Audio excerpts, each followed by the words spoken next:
예, 지금 저희는 코로나 사태로 인해서 계속해서 잠언 26장 23절까지 공부를 하다가 일단 임시로 중단을 했고요. 그래서 저희가 지금 현재는 비상 상황에 맞추어서 특별히 성경이 말씀하시는 역병으로부터 시작해서 어떻게 우리가 이 국가적 위기 또 우리의 삶의 이런 어려운 상황에서 기도할 것인지, 그래서 지금 뭐 히스기야, 에스라, 다니엘 그리고 예수님 뭐 이런 분들의 모든 기도 생활을 우리가 좀 살펴보았는데, 오늘은 그 중에서도 예수 그리스도의 기도 생활의 모습을 좀 우리가 살펴보려고 합니다. 이런 시기에는 우리가 딱히 특별히 할 일이 별로 없습니다. 제일 중요한 게 우선 기도죠. 하나님 앞에 이 상황에서 어떻게 매사에 올바른 결정을 내려야 되는지, 또 어떻게 힘을 얻고 살아야 하는지, 이러한 모든 상황에서 우리가 기도 생활을 더 열심히 해야 되는 상황이 당연히 도래했는데, 과연 예수 그리스도께서는 어떻게 이 기도 생활을 하셨는지 한번 좀 살펴보려고 합니다. 그래서 오늘은 누가복음 3장서부터 23장에서 예수 그리스도께서 기도하시더라라는 표현을 우리가 쭉 뽑아보면 예수님의 기도 생활을 총정리할 수 있는데, 참으로 예수님께서 우리가 따라야 할 본이라고 한다면, 우리가 그분을 따라야 할 자라고 한다면, 그 무엇보다도 예수 그리스도의 삶의 가장 기본과 기초는 기도였다라는 사실을 우리가 알 수가 있습니다. 그래서 오늘 첫 번째 성경 구절서부터 10번째 성경 구절까지, 첫 번째 예수님께서 침례를 받으시고 기도하시는 장면서부터 마지막 자신의 생명을 아버지께 내맡기면서 마지막 기도하는 모습까지 철저히 예수 그리스도의 삶은 기도에서 시작해서 기도로 이어졌다. 그리고 그 기도 과정에서 우리가 따라가야 할 영적 성장의 숨은 비결도 한번 찾아보려고 합니다. 그래서 이번 기회에 정말 느슨해졌던 우리의 기도 생활이 다시 한번 회복이 되고, 또 기도 생활을 새롭게 출발하려고 하는 분들에게도 새로운 계기가 되게 하시고, 그래서 정말 큰 유익이 됐으면 좋겠습니다. 자, 그럼 누가복음 3장으로 가서 예수님께서 기도하셨다는 첫 번째 표현서부터 한번 살펴보려고 합니다. 예수 그리스도께서 이제 공생애를 시작하시는데, 하나님께서 자신에게 맡겨주신 책무를 이제 막 시작하시려고 합니다. 사생활, 예수님께서 살았던 사생활은 출생과 그 다음에 이 현자들이 찾아와서 예수님께 경배했다는 사실과, 그렇죠? 목자들이 찾아와서 경배했다는 사실, 그리고 12살 때 예수님께서 예루살렘에 올라갔었다는 사실, 이것 이외에는 예수 그리스도의 30세 이전의 사생활에 대해서는 성경은 전혀 언급하고 있지 않습니다. 그렇죠? 거기에 대해서 쓸데없는 호기심을 불러일으켜서 뭐 무슨 히말라야에 갔다는 둥, 네팔에서 살았다는 둥, 뭐 아주 그냥 별 이상한 이야기들을 하는데, 그런 호기심에 우리가 귀를 기울여야 할 리는 없고요. 자, 30세가 되셨을 때 예수님께서는 하나님 아버지께서 자기에게 맡기신 바 그 십자가의 길을 가기 위해서 이제 공적으로 자신을 드러냅니다. 그 첫 번째 신호가 상징이 바로 침례였죠. 자, 누가복음 3장 21절. 누가복음 3장 21절. 이제 온 백성이 침례를 받았을 때 예수님께서도 침례를 받으시고 기도하시는데 하늘이 열리며. 자, 예수님께서도 침례를 받으신 다음에 하나님께 기도했습니다. 이제 아버지의 뜻을 수행하기 위해서 내가 첫 걸음을 내딛습니다. 그랬더니 어떻게 됐는가? 하나님께서 기뻐하시면서 22절, 성령님께서 몸의 형태로 비둘기같이 그분 위에 내려오시고 하늘로부터 한 음성이 나서 이르시되 너는 내 사랑하는 아들이라 내가 너를 매우 기뻐하노라 하시니라. 여러분과 저도 예수 그리스도를 믿고 구원받는 순간에 하나님께서 우리를 아들로 삼아 주셨죠. 하나님의 아들들이 되는 권능을 우리에게 주셨다고 요한복음 1장 12, 13절에서 말씀을 하신 것을 보게 됩니다. 그렇죠? 자, 그래서 예수님의 삶이 기도로 시작되었듯이 우리도 정말 하나님께 구원받은 것에 대한 감사의 마음으로 우리의 신앙생활이 시작이 되었습니다. 또는 뭐 영접 기도로부터 시작이 됐다고 할 수도 있겠죠. 주님, 나는 이제 나의 죄값을 치르기 위해서 예수님이 십자가에서 못 박혀 죽으시고 그로 인해 내가 예수님의 보배로운 피로 정결하게 씻기고 구원받았음을 믿고 감사합니다. 이제 주님 뜻대로 살고 싶습니다. 이렇게 어떤 방식으로도 비슷한 다양한 형태겠지만 하여간 이와 같은 내용을 담는 기도를 우리가 드렸을 것으로 생각이 되죠. 자, 그래서 우리도 예수님과 같이 기도로 출발했습니다. 자, 5장으로 가면 예수님께서 또 이렇게 기도합니다. 언제 기도하셨냐? 물론 이것 이외에도 예수님은 매일 아침 저녁으로 유대인이기 때문에 아침 점심 저녁으로 아마 다니엘처럼 3번씩 기도하셨을 것 같아요. 제가 보기에는 유대인들은 아침 기도 시간, 저녁 기도 시간, 점심 기도 시간이 있잖아요. 그렇죠? 그래서 아마 예수님께서 철저하게 유대인으로서 신분을 중요시 여겼다면 아마 그렇게 생활하셨을 텐데, 그러나 오늘 우리가 살펴보려고 하는 것은 중요한 부분이기 때문에 성경에서 예수님이 기도하셨다는 것을 굳이 기록을 해놓은 부분을 우리가 확인하는 겁니다. 그렇죠? 자, 두 번째는 5장으로 가면은 16절, 5장 16절로 가니까 그분께서 광야로 물러가사 기도하시더라. 자, 예수님께서도 엄청 바쁘신 분인데요. 식사할 틈이 없다고 성경에 나와 있을 정도로 바쁘신 분인데도 불구하고 예수님께서는 하나님과의 특별히 따로 1대1로 깊은 교제를 하기 위해서 광야로 물러가셨다. 이 세상의 모든 복잡한 다단한 모든 것으로부터 자신을 구별하셔서 거룩히 구별하셔서 광야에 가서 기도하셨다라고 성경은 말씀합니다. 우리에게도 이럴 때가 있죠. 그렇죠?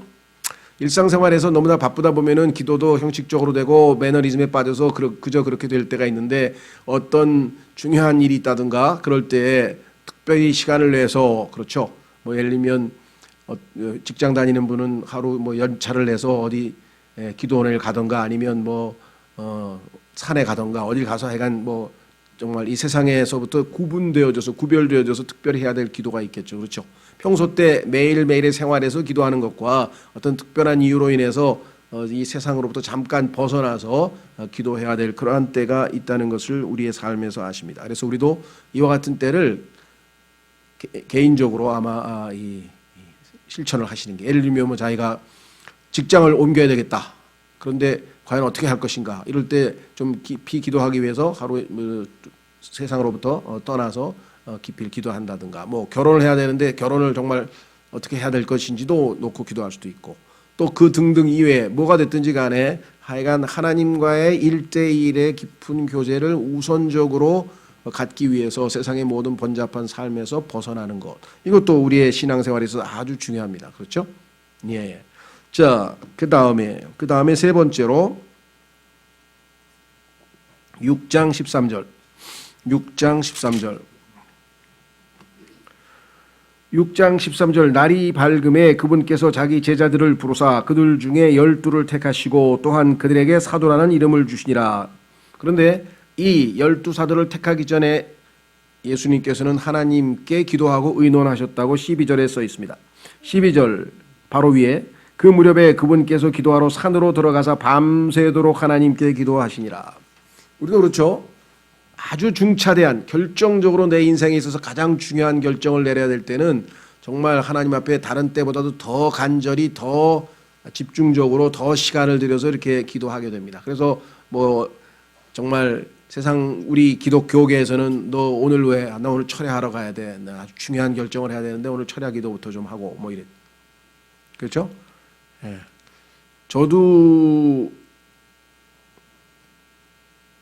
하여간 결혼할 때 그렇게 했던 것 같아요. 결혼을 해야 되는 건지 말아야 되는 것부터 시작해서 누구랑 해야 되는지 뭐 이런 문제를 놓고 뭐 내가 쉽사리 결정할 수는 없으니까 하나님께서 하여간 모든 환경을 주장해 주시고 도와주시고 뭐 이런 것들을 위해서 기도했던 것 같고, 하여간 뭐 직장도 그렇고 하여간 좀 인생에 있어서 특별히 중요한 일을 할 때에는 여기처럼 시간을 더 내서 이렇게 기도를 합니다. 예수님은 지금 하나님께서 자신에게 맡기신 그 사역을 이어가야죠. 예수님께서 이제 승천하시고 나면 12 제자들을 통해서 그 사역이 이어질 터인데, 그 하나님의 그 사역을 담당할 12 제자를 누구를 뽑아야 할 것인지를 놓고 지금 하나님께 기도하고 있습니다. 그렇죠? 자, 그래서 우리도 특별히 중요한 일이 있을 때에는 이렇게 정말 밤새도록이든지 아니면 뭐 산으로 가든지 아니면 특별 기도라 그러죠. 어떤 형태로든 하여간 특별 기도를 하는데 그 중에 하나는 뭐냐? 정말 자신에게 맡겨진 책무를 수행하는데 지혜가 필요하죠. 그렇죠? 그래서 지혜롭게 결정하기 위해서. 자, 과거에 하여간 우리 교회에 있었던 자매님 한 분도 나름 중차대한 결정이었죠. 그러니까 자기가 셀러리맨으로서 지금으로부터 뭐 거의 한 25년 전 가까이 됐으니까 가만있어 25년은 아니고 한번 써보자. 한 17, 8년 전쯤 됐죠. 거의 20년 가까이 됐네요. 예. 그때 이 자매가 당시에 이제 그 셀러리맨으로서 있었는데 이제 결혼을 하려고 결혼 대상자하고 결혼을 하려고 하는데 결혼을 하게 되면 그 직장을 계속 다닐 수 있는 상황이 아니었어요. 왜냐하면 이제 그 결혼할 사람하고 같이 이제 미국으로 가서 생활을 해야 되기 때문에 그래서 이제 고민하고 있다가 결단을 내리고 하나님 뜻이니까 내가 내 캐리어가 중요한 게 아니라 하나님께서 여자에게 주어진 그 어떤 그것으로 내가 결혼을 해야 되겠다. 그래서 자신의 어떤 개인적인 그 캐리어는 포기하고 결혼을 하기로 딱 결정을 하는 순간에 마음을 먹는 순간에 회사에서 딱 그거를 보더니 부장이었는데 하여간 갑자기 이사로 승진하면서 연봉도 1억을 주겠다고 그런 제안을 딱 한 거예요. 그러니까 지금으로부터 17, 8년 전에 1억이니까 지금은 뭐 2, 3억 되겠죠. 예. 하여간 엄청난 제안을 한 거예요. 이 자매가 이제 마음이 내가 평생에 꿈꾸던 게 셀러리맨의 꿈, 뭐 어떤 그 로망, 그게 연봉 1억이었는데 그게 그냥 마귀가 미끼를 탁 던지는데 그 순간에 이제 당황한 거지. 거기다가 막 이사로 승진도 시킨다 그러니까. 그래가지고 고민돼가 저를 찾아왔더라고. 어떻게 하면 좋으냐고. 자기는 하나님 뜻이 결혼이라고 생각해서 포기를 하려고 했는데 갑자기 이런 제안이 들어왔다 해서. 지금 현재 자매님의 그 지금 직장 생활과 신앙 생활에서 봤을 때 신앙 생활이 힘드냐 힘들다. 왜? 시간이 모자란다. 너무나 일이 많아서. 그러면 이제 이사가 돼서 연봉을 1억을 받으면 어떻게 될 것 같으냐. 그때는 아마 교회도 잘 못 나올 수도 있고 일요일도 더 일을 해야 되고 왜냐하면 성과를 내야 되니까. 그럼 하나님과 가까워지겠냐 멀어지겠냐. 그러니까 멀어질 게 뻔하다. 이게. 그럼 뭐 답은 나왔는데 뭘 무슨 고민을 했더니 딱 그만두고 결혼을 하고 미국으로 갔어요. 당시에는 아마 사람들이 볼 때 미쳤어요. 내 주변에서 전부 다 미쳤다 그랬겠죠. 그러죠? 저렇게 좀. 그러나 우리는 세상적 관점에서 판단하는 게 아닙니다. 그렇죠? 그래서 깊이 기도한 다음에 그래도 결단을 잘 내리더라고요. 어쨌거나 하여간 뭐 이런 간증들이 많이 있습니다. 많이 있어요. 중요한 거는 하나님께서 주시는 지혜를 따라 올바로 결정을 내리기 위해서는 이렇게 기도를 해야 된다 그랬습니다. 하나님께 지혜를 구하는 거죠. 자, 그 다음에 네 번째는 예수님께서 언제 기도를 하셨느냐? 제자들과 함께 기도했네요. 우리 같이 이렇게 모여서. 홀로 기도한 게 아니라 이번에는 아까는 다 홀로 기도하셨는데 이번에는 함께 기도했다. 함께 있었다. 제자가 9장 18절. 9장 18절 그분께서 홀로 기도하실 때에 기도는 홀로 하셨는데 그분의 제자들이 그분과 함께 하더라. 자, 그래서 정말 이 제자들과 함께 이제 기도했는데 이 기도의 결과 사람들이 어떤 열매가 나왔냐면 이렇게 되었죠. 그분께서 그들에게 물어 이르시되 사람들이 나를 누구라고 하더냐 하시니 제자들의 신앙생활에 있어서의 가장 결정적인 순간입니다. 지금 예수님을 상당 기간 쫓아다녔는데 과연 예수님이 누구신지 제대로 지금 알고 쫓아다닌 게 아니에요. 그분이 정확하게 누구인지도 지금 잘 모르는데 쫓아다니고 있어요. 그래서 예수님께서는 그들에게 하나님의 계시를 주셔서 그들이 지금 현재 자신들이 쫓아다니고 있는 그 선생님이 스승님이 어떤 분이신지를 알려주고 싶으신 거예요. 19절 그들이 대답하여되 침례자 요한이라 하나 어떤 이들은 엘리야라 하며 다른 이들은 옛 대언자들 중에 하나가 다시 일어났다고 하나이다 하매 제자들도 잘 모르는 거예요. 지금 사람들은 이렇다고 하는데 글쎄요 이러고 있죠.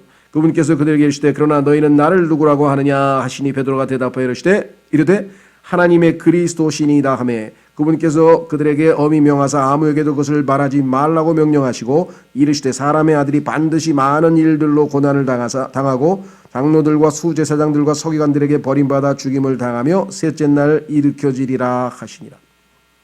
자, 여기 지금 하나님의 그리스도시지만 그러나 그분에게 있어서 주 사명은 십자가를 지는 것이라는 사실을 알고 계시기 때문에 너희들만 알고 있어라. 너희들만 알고 있어라. 밝히지 말라. 이렇게 얘기를 하셨죠. 자, 따라서 우리는 예수 그리스도께서 기도를 하시고 나서 이와 함께 결과적으로 제자들 그분과 함께 있었던 그 주변에 있는 사람들이 엄청난 진리를 깨닫게 되고 결과로 사역의 열매를 얻게 되는 것이죠. 그렇죠? 예.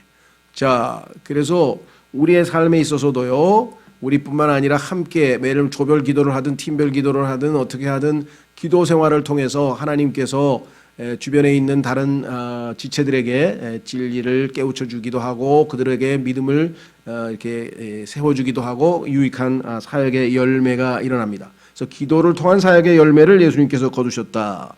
이거 역시 이것도 우리의 신앙생활에 있어서의 또 다른 본이다. 그 다음에 28절로 가시면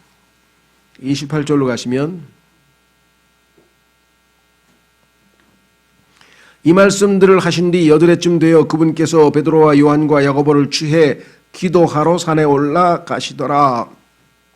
3명의 제자만 데리고 갔죠. 12명 중에서. 우리의 신앙생활도 마찬가지입니다. 성경에 보면은 예수님은 12제자가 있었지만 항상 중요한 일이 있을 때는 3명만 데리고 갔고 그 다음에 보통 때 12명씩 그 다음에 예수 그리스도의 품에 기대어서 식사를 같이 할 정도로 예수님의 품에 기대어서 유대인들은 옆으로 누워서 식사를 합니다. 이렇게 옆으로 누워서 식사를 하는데 그 식사할 때 품에 기대일 정도로 친밀하게 예수님과 가장 밀착한 사람은 사도 요한이었습니다. 그러니까 요한이 가장 예수님께 가까이 있었던 사람이고 그 다음에 3명의 제자 그리고 나머지 제자들. 성경에 보면 항상 신앙생활도 마찬가지입니다. 그렇죠? 하나님께 가장 밀접하게 가까이 가 있는 사도 바울과 같이 성숙한 사람이 있는가 하면 중간쯤 돼 있는 사람이 있고 그 다음에 좀 믿기는 믿는데 그냥 적당하게 저 멀리서 나머지 제자들처럼 하는 경우도 있죠. 그렇죠. 그래서 열매도 30배 맺는 사람이 있고 60배 맺는 사람이 있고 100배 맺는 사람이 있고 그 성경에 보면은 우리의 그 그리스도인의 어떤 영적 성장도 이렇게 3단계로 구분되어 있어요. Little children, 너희 어린 자녀들아, young men, 너희 청년들아, 그 다음에 너희 아비들아. 그렇죠. 그래서 성경에 보면은요, 우리의 신앙생활을 이렇게 셋으로 나뉘어서 우리의 영적 수준을 설명했는데 여기서 지금 하여간 그와 같은 모습이 나와 있는데요. 자, 29절 그분께서 기도하실 때 그분의 얼굴 모습이 변하고 그분의 옷이 희게 되어 눈부시게 빛나더라. 보라 두 사람이 그분과 이야기하는데 그들은 모세와 엘리야더라. 그들이 영광 중에 나타나서 앞으로 그분께서 예루살렘에서 이루셔야 할 그분의 별세에 관하여 말하였으나 예수 그리스도께서 기도하실 때 하나님의 영광이 임재하는 특별한 체험을 하게 되었다 그랬습니다. 물론 우리가 이 세상에 살면서 우리도 다양한 체험을 하게 됩니다. 기도할 때 갑자기 마음에 기쁨이 솟구쳐서 막 그냥 할렐루야를 외칠 때도 있고 또 어떨 때는 갑자기 마음에 그냥 뭐가 솟구쳐서 막 회개 기도를 할 때가 있고 그렇죠. 기도할 때 우리가 주님과의 직접적인 체험을 제일 많이 합니다. 그런 체험을 기록해 놓은 책이 바로 시편입니다. 시편에 보면은 하나님과 막 괴로움을 쏟아냈다가 하나님 앞에 가서 막 하소연을 했다가 또 하나님을 막 찬송을 했다가 막 이런 직접적인 체험적인 얘기가 많이 있죠. 이게 다 그래서 기도잖아요. 기도. 그렇죠. 그래서 기도를 많이 하는 사람들은 하나님의 임재를 영광스러운 어떤 그런 체험적인 것 그게 막 뭐 빛이 임해서 막 온몸이 뭐 부들부들 떨리고 막 무슨 대굴대굴 구르고 막 이런 은사주의자들이 하는 그런 희한한 것 말고 그거는 무질서한 것이고요. 그런 체험은 주님이 주시는 게 아니고 그런 무질서한 게 아니라 하여간 여기 나와 있는 것처럼 하나님의 영광의 임재를 느낀다든가 그분 앞에서 갑자기 정말 감격의 눈물이 흐른다든가 정말 회개하고자 하는 뜨거운 마음이 생긴다든가 아니면 각오를 다지는 결단의 마음을 가진다든가 하는 모든 영적 체험들은 기도할 때 이루어진다. 이게 예수 그리스도께서 제자들과 함께 할 때 보여주신 것이겠죠. 그렇죠? 자, 그 다음에 6번째 예수님은 계속 기도하십니다. 또 기도하시고 또 기도하시고 또 기도하시고 자 11장 1절로 갑니다. 11장 1절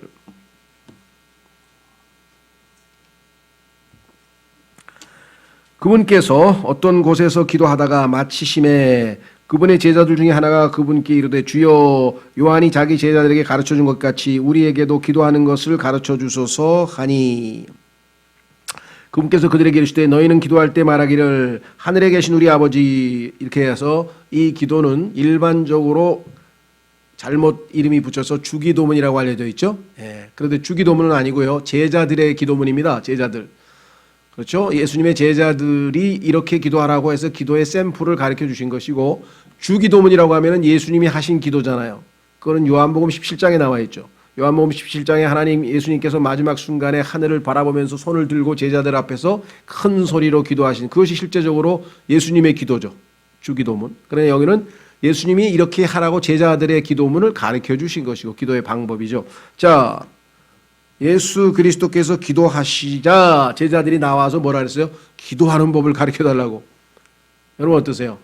여러분 주변에 있는 친구라든가 여러분의 아는 지인이라든가 또 형제 자매들이라든가 영적으로 정말 그 형제를 좀 돕고 싶어서 하든 기도도 하고 그 형제에게 다양한 방식으로 뭐 책도 권하고 뭐 이렇게 하는데 영 반응이 신통치 않을 때가 많죠. 그래서 답답하니까 기도를 한다 이게. 예수 그리스도께서 기도하셨을 때 어떤 일이 벌어졌는가? 의외의 영적인 반응이 나왔어요. 기도하는 걸 가르쳐 달라.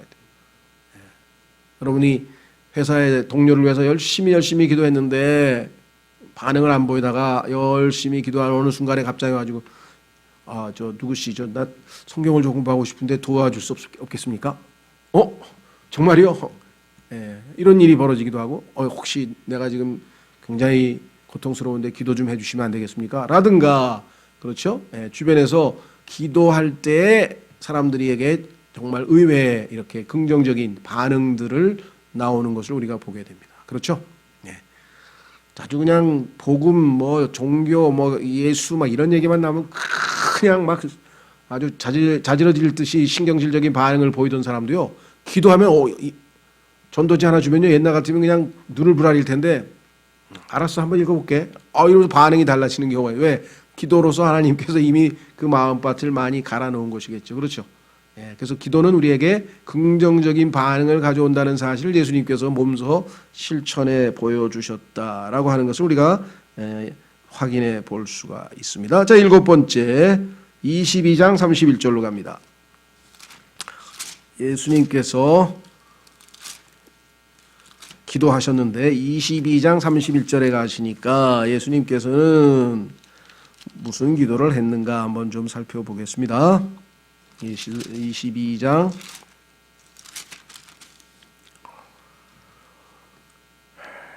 31절 또 주께서 이르시되 시몬아 시몬아 보라 사탄이 너희를 밀가부르듯 하려고 너희를 갖기 원하였으나 내가 너를 위하여 내 마음이 쇠하지 않도록 기도하였은즉 너는 돌이킨 뒤에 내 형제들을 강하게 하라 하시니. 베드로의 믿음이 쇠하지 않도록, 여기서 이 쇠한다는 얘기는 뭐 하여간 믿음이 약해진다는 뜻으로도 옛날 성경에 번역하기도 하고, 또 믿음이 여기 fail이라고 한 단어를 그냥 문자 그대로 영어로 한다면 실패한다는 얘기겠죠. 믿음 생활에서 실패하지 않도록 뭐 어떻게 표현하든 간에 하여간 주님의 기도는 무엇이었는가 하니 제자였던 그 베드로가 믿음 생활에서 무너지지 않도록 그렇게 늘 기도해 주셨다라고 성경에서 분명하게 말씀을 했습니다. 자, 실제적으로 베드로는 그런데 우리가 교회 성경에서 보면은 여러 번에 걸쳐서 믿음 생활에서 실패한 적이 많죠. 그렇죠? 예. 그래서 나중에는 심지어는 막 예수 그리스도를 모른다고 막 저주까지 해가면서 그와 같은 짓을 했고요. 또 갈라디아서 2장에 보면은 사도 바울 앞에서 어떤 유대인들이 오니까 자기가 여태까지 이방인들하고 같이 밥도 먹고 하다가 갑자기 유대인들을 보니까 그 지적당할 것 같아가지고 위선적인 행동을 해서 바울이 그것을 지적하기도 했고요. 그래서 우리가 볼 때는 성경에 보면 베드로의 실패를 우리가 여러 개 기록되어 있습니다. 그럼 얼핏 보면 주님이 기도하셨는데 이거 베드로가 이게 기도 응답이 안 된 건가? 아니, 기도해서 그만큼 된 거예요. 그렇지 않으면 베드로는 엄청 더 실수했을 거예요. 그나마 마지막에 베드로 전서를 기록하고 베드로 후서를 기록하고 많이 성숙해서 많은 사람들에게 영적인 본이 된 것은 예수님의 기도 덕분이고, 예수님께서는 성경에 보니까 하늘에서도 위에 셋째 하늘에서 성경에 보니까 예수님께서 우리들 위하여 중보하고 계신다, 기도하고 계신다고 성경에 기록되어 있습니다. 여러분과 제가 그나마 아직 완전히 타락하지 않고 완전히 실족하지 아니하고 그래도 교회 생활 여전히 하고 있는 것은 다 예수 그리스도의 기도 덕분이지 우리가 뭐 그건 아셔야 돼요. 그렇죠? 예, 그래서 지금 예수 그리스도께서는 베드로만 기도한 게 아니에요. 우리의 믿음도 한 사람 한 사람의 믿음도 쇠하지 않도록 다 관심을 가지고 하나하나 다 기도를 하고 계신다. 어떻게 그게 가능한가? 예수님은 머리털 하나도 다 세신받는다. 머리털 하나도 다 세실 수 있는 분이니까 이 땅에 있는 그리스도인들이 만약에 1억 명 된다. 그럼 1억 명 한 사람 한 사람의 모든 기도 제목을 다 아시고 그들의 영적 상태를 아시고 다 하실 수 있는 전능하신 분이시다. 그렇죠? 이 세상에 있는 별들이 셀 수 없잖아요. 수십조 개의 별들이 있을 텐데 모르겠어요. 우리의 세포가 100조 개라고 하니까 우리의 세포가 100조 개라고 하니까 아마 이게 소우주라고 한다면 대우주에도 아마 100조 개의 별이 있다고 가정을 하면 전 잘 모르니까 그 100조 개의 별을 성경에서 뭐라고 쓰느냐면 그분께서 별들도 만드시더라. 100조 개의 별을 그냥 말씀으로 불러서 창조하신 전능하신 분이시기 때문에 베드로 한 사람만의 믿음이 쇠하지 않도록 기도한 게 아니라 여러분과 저의 모든 각각의 자신의 자녀들의 약함을 위해서도 여전히 기도하고 계신다. 그렇죠? 자, 그 다음에 이제 8번째 22장 39절 예수 그리스도의 기도 생활은 처음에 공생애를 시작하는 순간부터 시작해서 물론 개인 생활에서도 기도 생활을 많이 하셨겠죠. 근데 그 얘기는 성경에 안 나와 있으니까 공생애를 시작하는 순간서부터 시작해가지고 공생애를 마치는 순간까지 지속적으로 이어졌다. 22장 39절에 보시면 그분께서 나가사 늘 하시던 대로 올리브 산으로 가심에 그분의 제자들도 그분을 따라갔더니 그분께서 그곳에 계시면서 그들에게 이르시되 너희가 시험에 빠지지 않게 기도하라 하시고 그들에게서 물러나 돌을 던지면 닿을 수 있는 곳으로 가사 무릎을 꿇고 기도하며 이르시되 자, 이 기도의 내용이 중요하죠. 아버지여 만일 아버지의 뜻이거든 이 잔을 내게서 옮기시옵소서. 이 잔은 구약 성경에 보면은 진노의 잔이라고 되어 있습니다. 하나님의 진노의 잔이죠. 자, 자신이 이 땅에 있는 모든 죄인들의 죄를 다 홀로 짊어지고 하나님 앞에 섰을 때 고린도후서 5장 21절 말씀대로 그분께서는 죄가 되신 거예요. 죄. 그래서 하나님께서 죄를 십자가에서 심판하시는데 하나님과의 그 정말 고통스러운 관계, 그렇죠? 하나님은 자신의 사랑하시는 아버지이고 예수님은 아들이신데 그 영원한 사랑을 주고받던 사이가 일시적이지만 하나님이 가장 가증스럽게 여기는 죄인으로 아버지 앞에 서야 되는 그 순간을 견딜 수가 없죠. 육체적인 죽음의 고통이 두려운 게 아니라 아버지와의 관계가 깨어지는 것에 대해서 고통스러워요.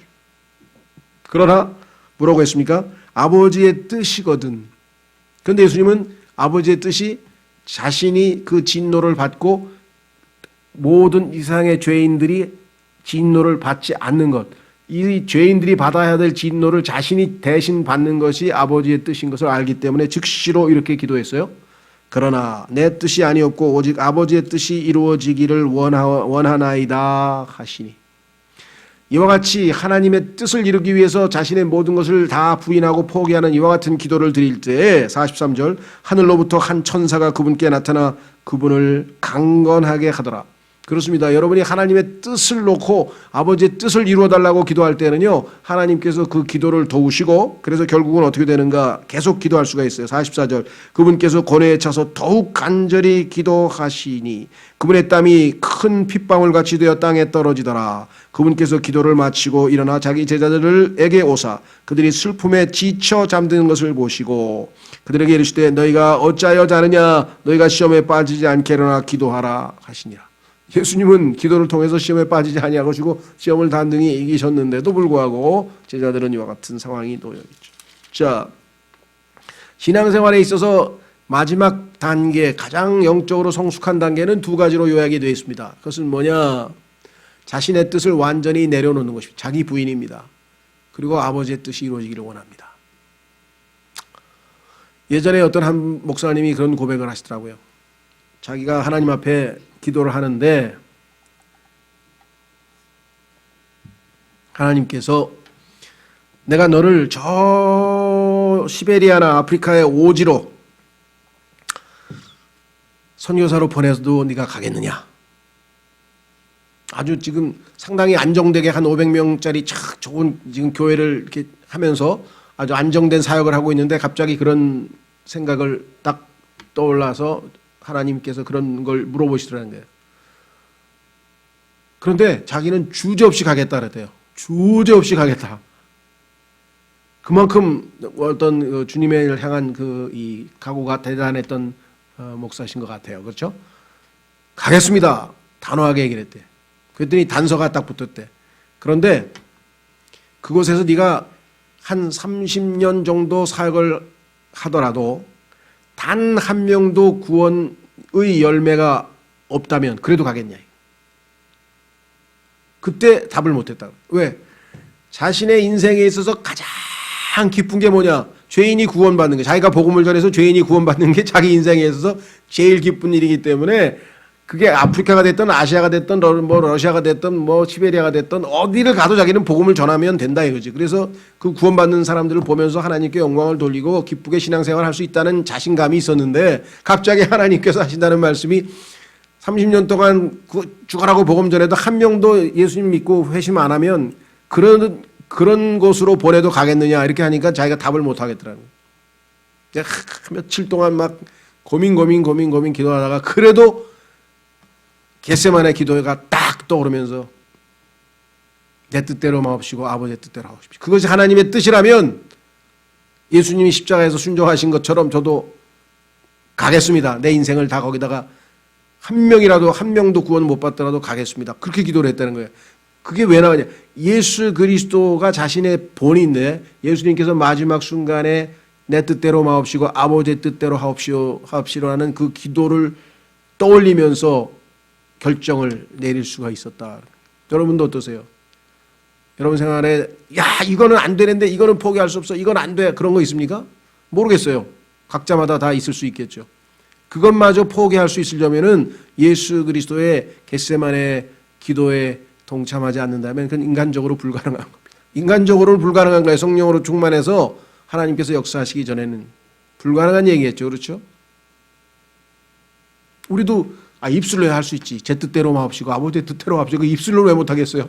그런데 만약에 그죠?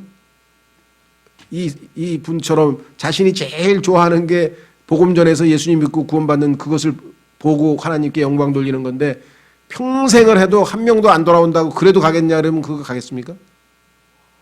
예. 근데 가겠다는 왜? 예수 그리스도를 본받기 위해서.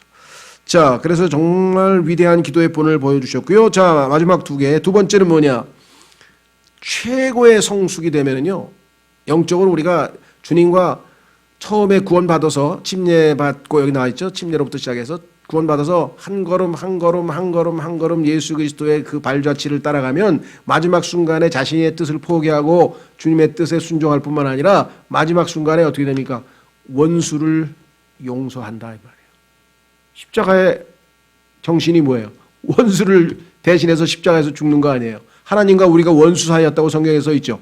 로마서 5장 6절에 원수를 용서하고 대신 원수를 사랑할 수 있는 능력이 바로 기도를 통해서 나왔다. 자, 23장 34절. 누가복음 23장 34절.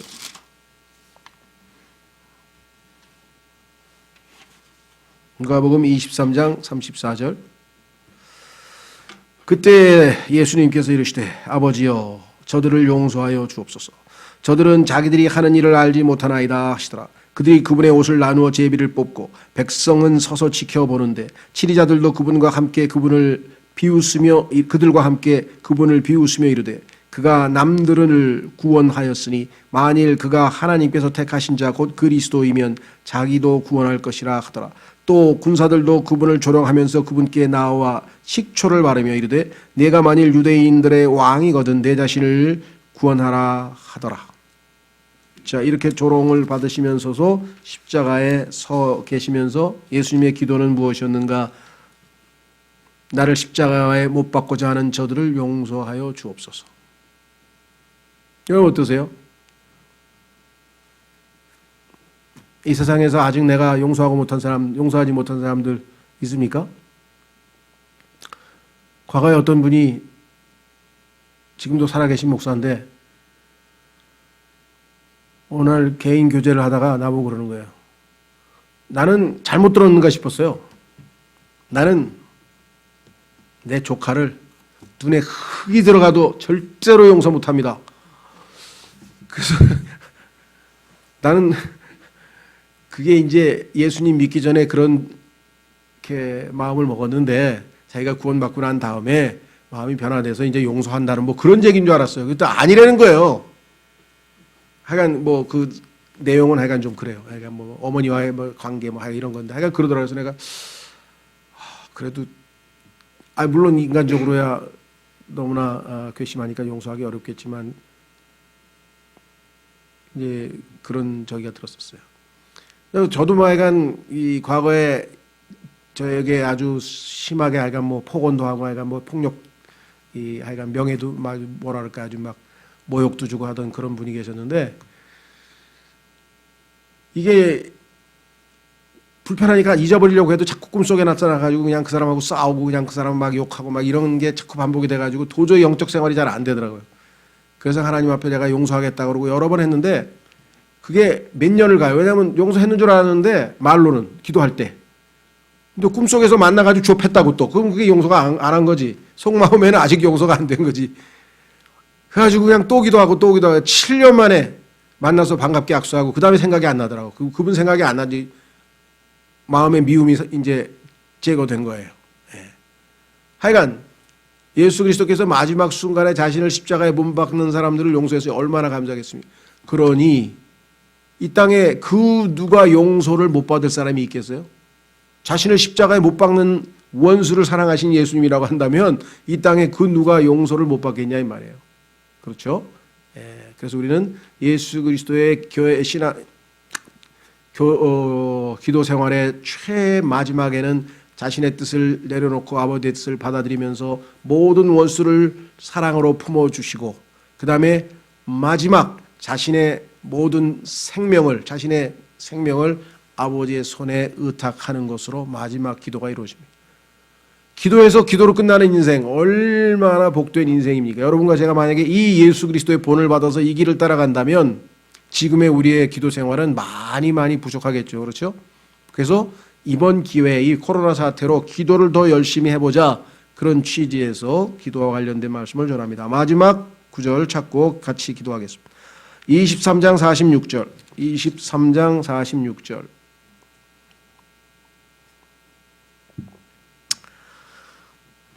예수님께서 큰 소리로 외치시고는 이르시되 아버지여 내 영을 아버지의 손에 맡기나이다 하시고 이렇게 말씀하신 뒤에 숨을 거두시니라. 정말 퍼펙트한 인생입니다. 그렇죠? 침례를 받으시면서 탁 기도하고 아버지 이제 지금 저는 십자가로 갑니다. 아버지의 뜻을 이루러 갑니다 하고 시작해서 기도하시고 제자들을 뽑을 때도 기도하시고 지혜를 달라고 기도하시고 그렇죠?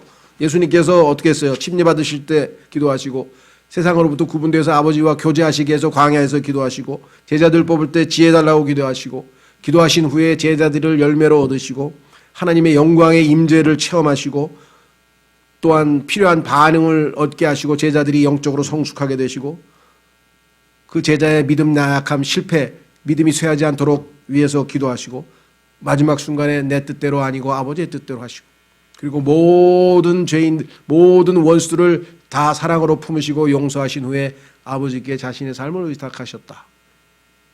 이것이 여러분과 저를 위해서 하나님께서 기대하시는 기도 생활과 신앙 생활이다.